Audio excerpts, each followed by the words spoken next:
Hello everyone and welcome to my channel. If you've not yet subscribed, please subscribe and press that bell to get all the latest news and updates from my channel. Hi everyone. I don't know.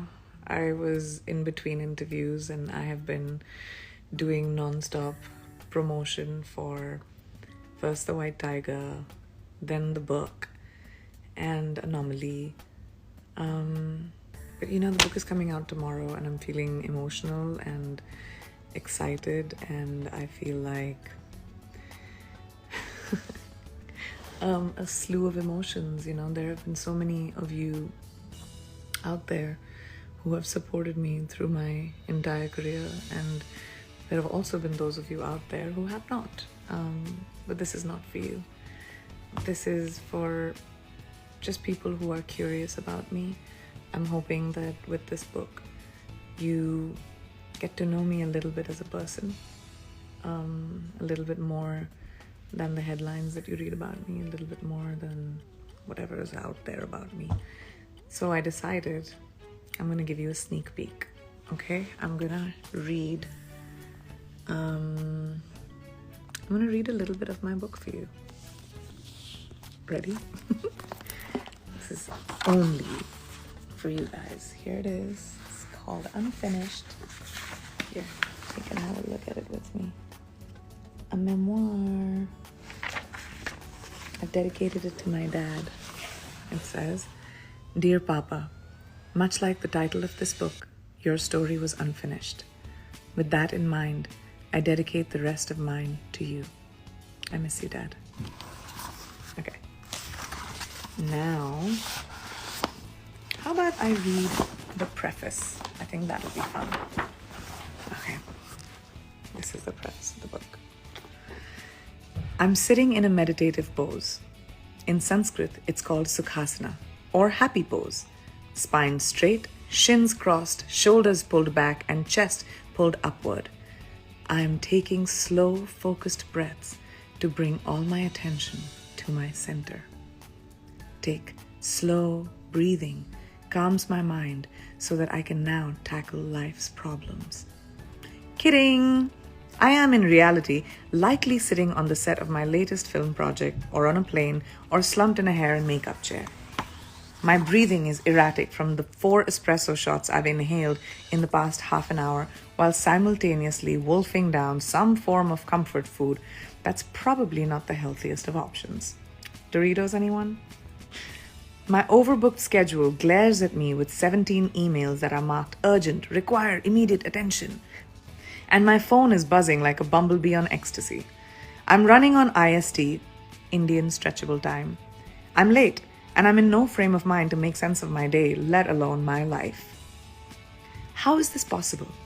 When I come from mystical India, the land of yoga, meditation, the Bhagavad Gita, and one of the most learned civilizations of the world. Why am I unable to invoke the infinite wisdom of my ancestors to calm my raging mind, when so many people around the world have embraced the teachings of my great country and managed to incorporate its lessons of peace, love, and happiness quite effectively into their lives? Well, I'm a product of traditional India and its ancient wisdom, and modern India and its urban bustle. My upbringing was always an amalgamation of the two Indias, and just as much of East and West. My mom was a fan of Elvis and the Doors. My dad listened to Mohammed Rafi and Lata Mangeshkar. My mom loves London, theatre, art, nightlife. My dad loved taking road trips through our subcontinent and sampling the street food at every opportunity. I lived in small towns in northern India for much of my childhood, and I also lived in the United States for 3 years in my teens. Traditional and modern, East and West. There wasn't necessarily a plan to raise me as the blend of those influences, but here I am, someone who calls both Mumbai and Los Angeles home, who works comfortably in India, America, and plenty of countries in between, and whose style and passion reflect that global mindset. The cultural mashup invigorates me. It's important to me because I believe we can learn from one another, that we all need to learn from one another. Cue my husband Nick. As I embark on this new chapter of my life with him, it seems like a good time to take stock. It's probably the first time as an adult that I felt the desire to look back and reflect on how I've gotten to this moment. The first time since my life took a huge, crazy turn more than 20 years ago, and I became a public person. Part of this desire to be introspective comes with maturity, no doubt, but I think it's safe to say that part of it came along with Nick. A mature, introspective individual, if there ever was one. Looking back, I remember how I felt as my 17-year-old self. A small town girl who exploded into India's awareness back in January of 2000 when I was crowned Miss India World.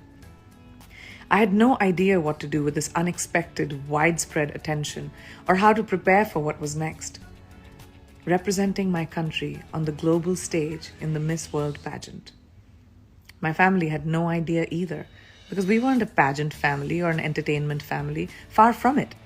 My parents were both doctors. With their love, support, and encouragement, I decided I would do my best to learn from each new situation that I found myself in, to throw myself into it wholeheartedly and work as hard as I knew how. Sink or swim? If there was a choice, I was always going to do my damnedest to swim. Admittedly, sometimes my strategy has been flawed, or I haven't learned fast enough. But whatever my failures, they haven't been for lack of effort. I've always felt that life is a solitary journey, and we are each riding on a train, riding through our hours, our days, and our years. We get on alone, we leave alone, and the decisions we make as we travel on the train are our responsibilities alone. Along the way, different people, the family we are born to and the family we choose, the friends we meet, those we come to love and who come to love us, get on and off the trains, get on and off the cars of our train. We are travelers, always moving, always in flux, and so are our fellow passengers. Our time riding together is fleeting, but it's everything, because the time together is what brings us love, joy, and connection. Which is why I am so grateful to be right here, right now, reflecting with you on my unfinished journey. I hope that whatever I have learned along the way from fellow passengers, from my own efforts and my own mistakes, can contribute to your journey too. Because as I have discovered, if you're willing to be a student of life, the possibilities are endless. Priyanka. Okay, well, I read you the preface, guys. Let me know what you thought. Let me know what you think of the book. Let me know what you think of my story. And I'm really looking forward to hearing from all of you. Thank you for coming along with me on my journey. Subscribe to my channel for all the updates. If you like it, please hit that like button and subscribe to my channel. So see you soon in my next one. Until then, stay safe and stay happy. Bye guys.